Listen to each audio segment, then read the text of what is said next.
who make a second part and start the time over.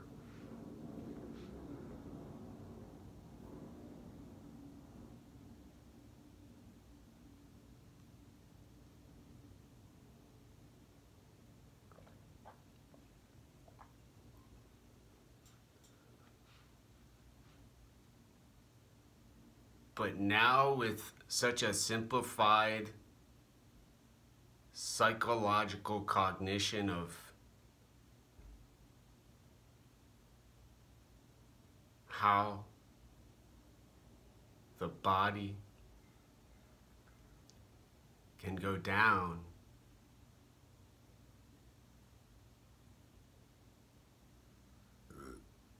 all the way to the burp and the breath,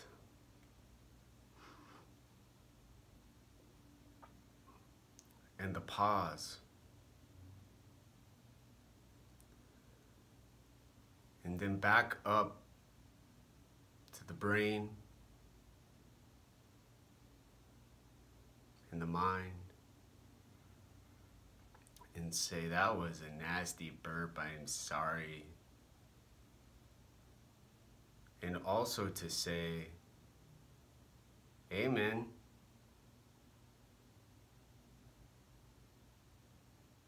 Nobody from over here has to die anymore.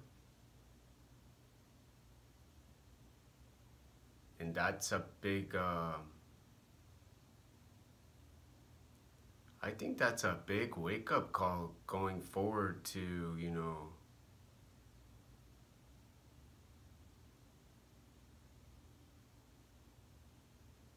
the years to come. And what used to keep people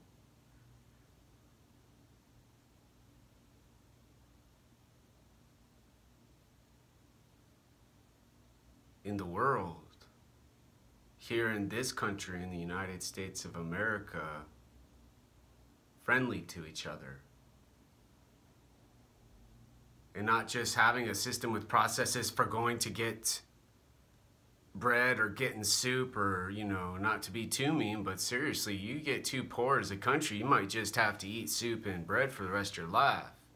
Because you decided economics are the devil. Freedom of speech, incomprehensible.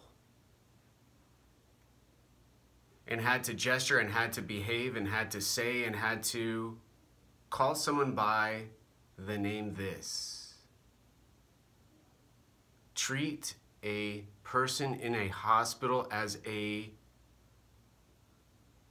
man and a woman gender together.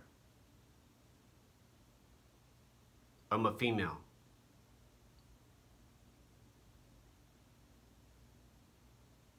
And I'm a female, and this requirement and the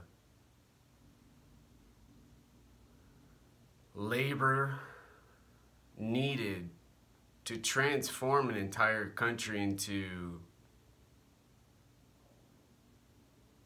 a super green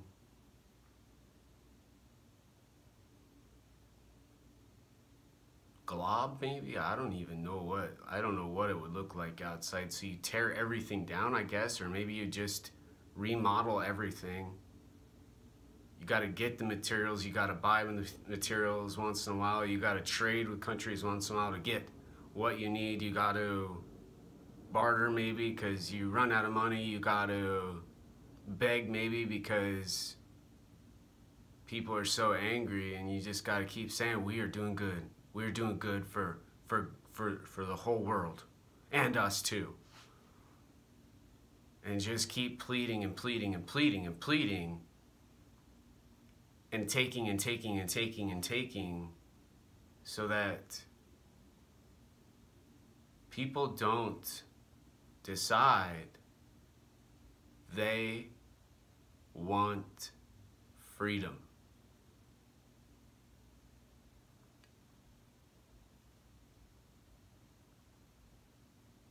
But the struggle for freedom here now, and the struggle for freedom elsewhere in the world, mysterious.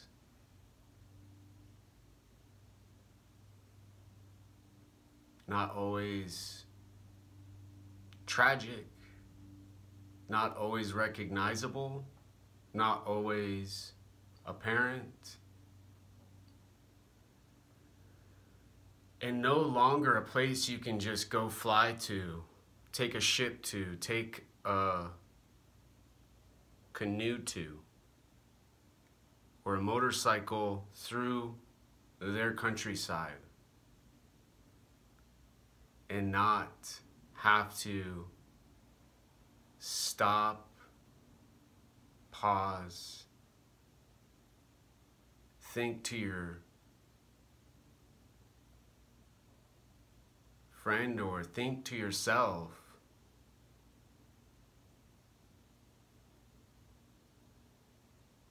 about what you're doing and maybe what they're doing, because you haven't eaten in days and there hasn't been water for cities and villages and towns and places for a long time.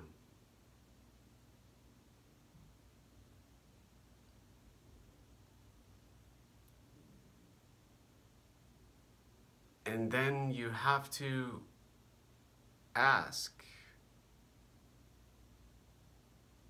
or deny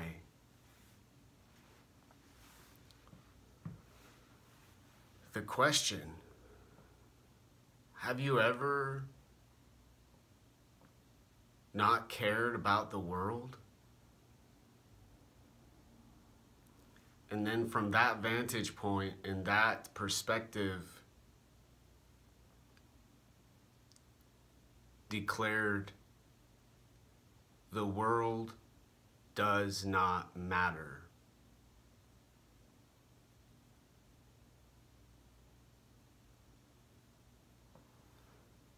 The world, they're far away. We can stop sending goods. We can stop receiving goods. We can be self-contained.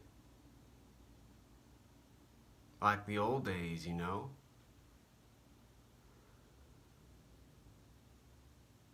And also try to figure out how people would live aside each other, live in the confinement of their own land,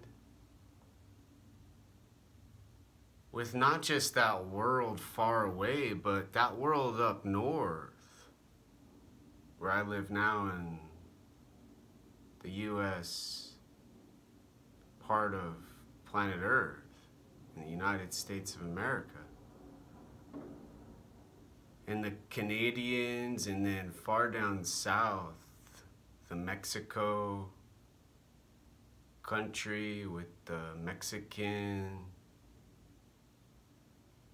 people. Farther down, you keep going and you're in South America. And how little work it would take to just smush us all towards prayer when they need what we have and have no other option or no other decision they can make but to take.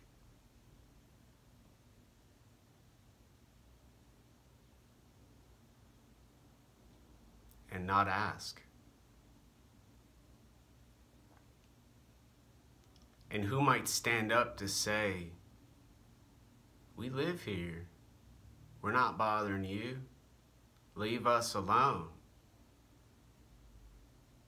But they're like the bullies all over the place in this building and in other places I've been in this city. So dead set on what they want to do and focused and concentrated on the good of their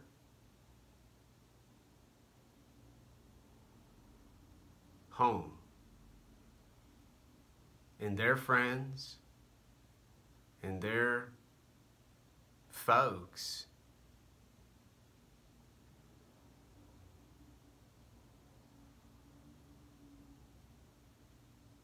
people either have to give up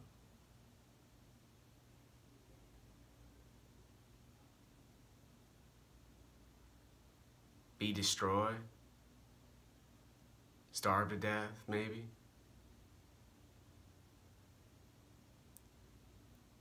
or stand up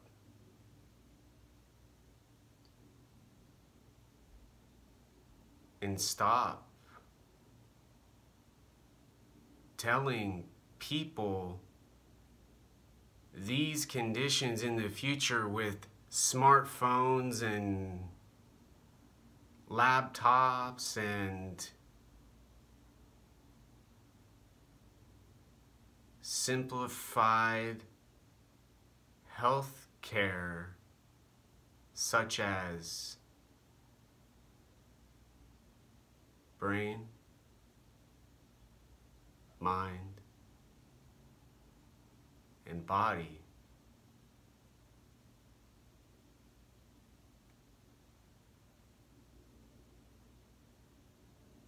Video conferencing with your doctors, smart and intelligence and brilliance and mistakes once in a while.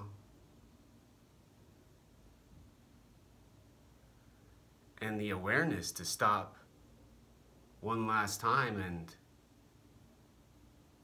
conclude these two parts with the third and final video in this video series.